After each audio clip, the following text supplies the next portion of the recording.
I don't see a direct threat for the EU as an organization or as an institution, but I expect that this vote could be seen as a vote of no confidence, or at least low confidence in the European Parliament. And if you imagine that probably a large majority of European citizens would not even bother to vote, and of those who would vote, around a third, perhaps even, would vote for eurosceptic parties. This can create some disillusionment in the European institutions.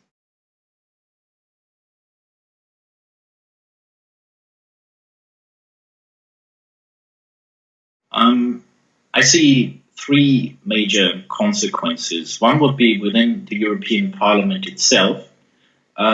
I expect a grand coalition to emerge, which has been the case many times before, which is the center right and the center left parties would have to work together to get a majority in the European Parliament, because with this large block of eurosceptics from the left and from the right who would not vote with the major mainstream parties, this kind of grand coalition would become a necessity almost.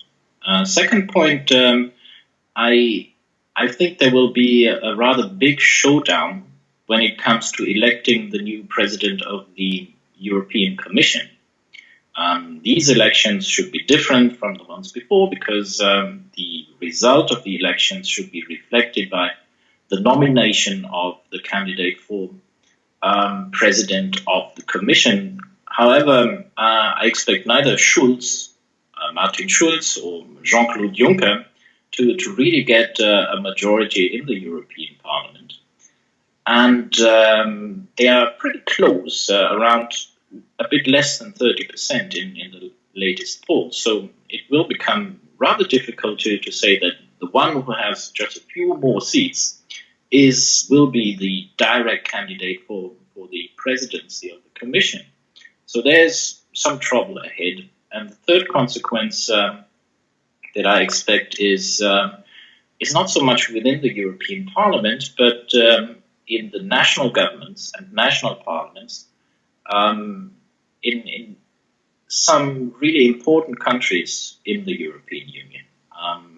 France, Italy, and Greece, for example, they will have a great turnout of Eurosceptic voters for some parties that will push their governments perhaps to a less integrationist policy and more nationalist, protectionist, anti-austerity policies. And a similar thing can happen in the northern countries, Finland, the Netherlands, and Austria, where you have these rather far right-wing parties that will not be willing to show solidarity with the other countries in the Eurozone and make it much more difficult for their national governments to agree on further integration of the European Union.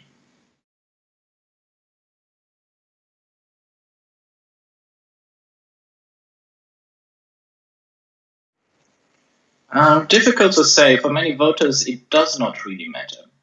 Voters regard these elections as some second-order elections, an opportunity to voice their frustration with their national governments.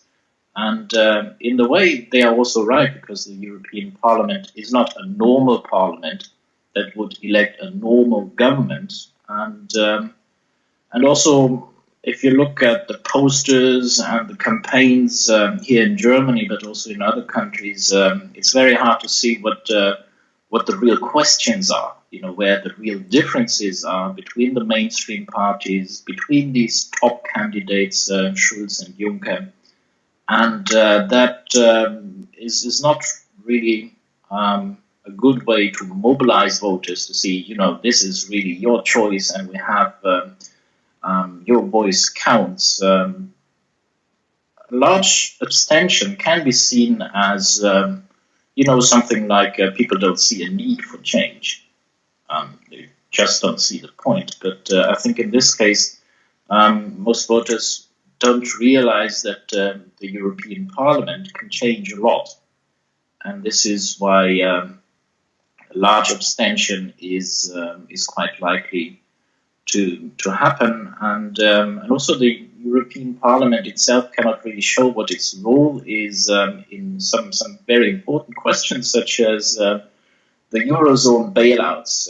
Here, the European Parliament did not play a role because the national governments were deciding that amongst themselves, and all this adds up to some disillusionment, perhaps, and people don't really see what their individual vote would change in these European policies.